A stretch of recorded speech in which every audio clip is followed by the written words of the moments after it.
this is what English is today. It's just a tool to play around with to get a result, like a computer game.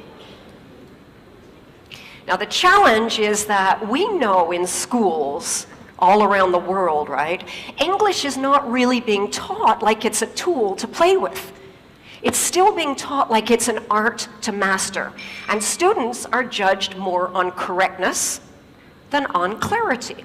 Some of you might remember the old comprehension exam in school. Does anybody remember in school when you would get a question about a text that you read? You'd have to read through some text, right? And then answer a question to show that you understood the text.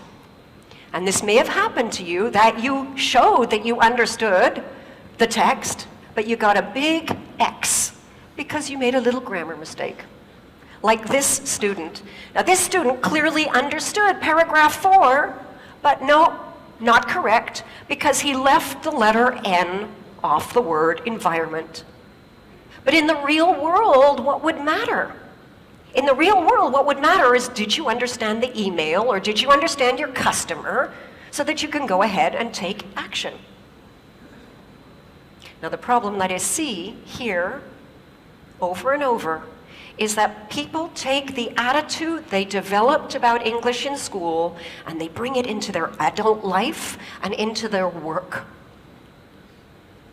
And if you're in a stressful situation and you're having a conversation and you're trying to give a result to someone and say it correctly, your brain multitasks. It cannot do two things at once. And what I see is the brain just shutting down. And you may recognize these 3 symptoms of the brain shutting down. The first one is that your listening goes. Someone's talking to you and you're so busy thinking about how you're going to respond and express yourself correctly, you don't actually hear what the other person said. And I can see a lot of nodding in the audience. The second thing to go is your speaking. Your mind sort of shuts down, and that vocabulary you do know just disappears, and the words don't come out.